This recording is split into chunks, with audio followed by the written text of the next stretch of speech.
Ano ang ginagawa para magiging matibay ang pag-install ng panel? May tanong ako, ano bang ibig sabihin at bakit ba natin kailangan gawin yung makapanibagong ika nga sabi nila makapanibagong teknolohiya kung paano magpapatayo ng bahay. So, Sir July, ano pong nasabi niyo sa APS wall na gagamitin natin ngayon? So, good morning. Nandito ako ngayon sa Kaputatan Putik kasi this day is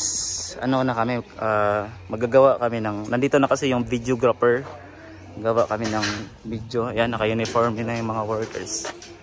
Ayan, this is, ayan, marami na nagawa, malaki na yung nagawa ng panel.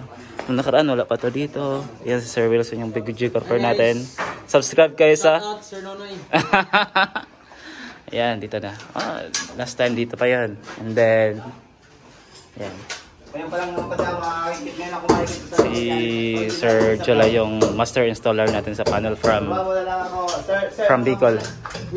From Bicol ka, boss, or Bicol or Batangas? Batangas. Oh. Ito yung ano natin pang malakasang ano.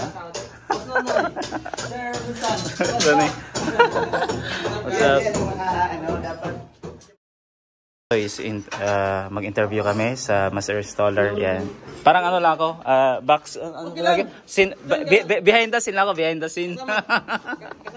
Behind the scene ako sa ano, ganun. Kasama ka dito, kasama ka bro. Yeah. Builder natin si Ronnie Angeles Darda. Alam na to kung bakit ito matago. Yan.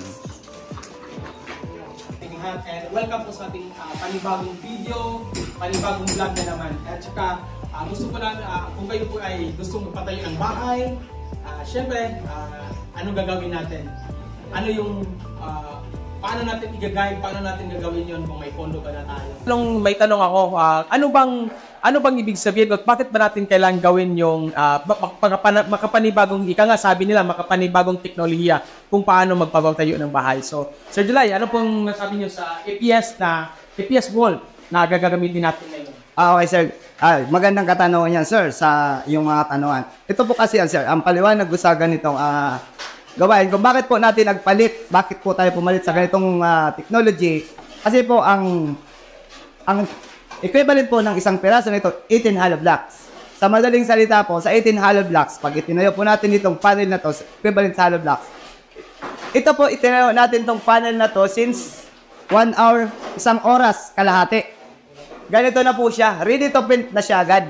Samantala kung isi-CHB natin siya, isang araw, full box ang papalitada. So, ang laki pong advantage po nito sa CHB.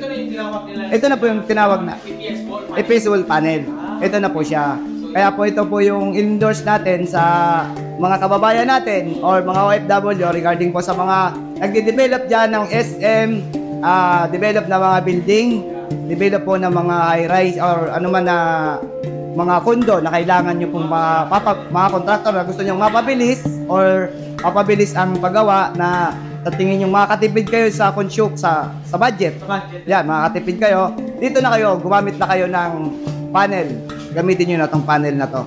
Sir July, since sinabi mo na makatipid tayo, so is it, may guarantee po ba tayo na, meron po ba siyang guarantee na solid po yung material na to na gagamitin natin sa makapanibagong paraadang paggawa ng bahay? Of course, boss, of course. Meron tayong warranty dito dahil ito meron tayong tinatawag na 1-year warranty. Meron tayong 1-year warranty sa ating panel. Solid. Saka ito po, soundproof po to, soundproof siya. Hindi po siya basta pinapasok ng tubig.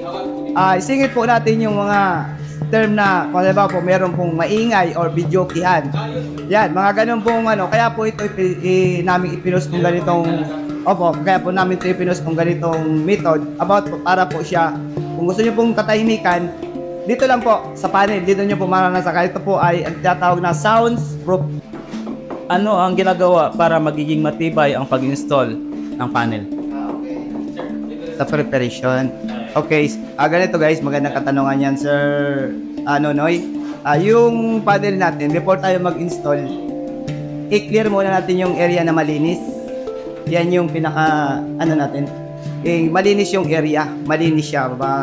Pagkatapos, linisan, saka natin siya lagyan ng adhesive, special adhesive natin. Lalagay natin sa pinaka-poste niya. Di ba may nilalagay din na parang... Meron sir, meron. Since from flooring, 0.30 tayo na paglagay, pag ganun siya, pag ganun, lagay, yun yung bakal. Ang bakal natin, 25 cm ang haba. Tapos from 0.30, 0.60, 0.60, 0.60.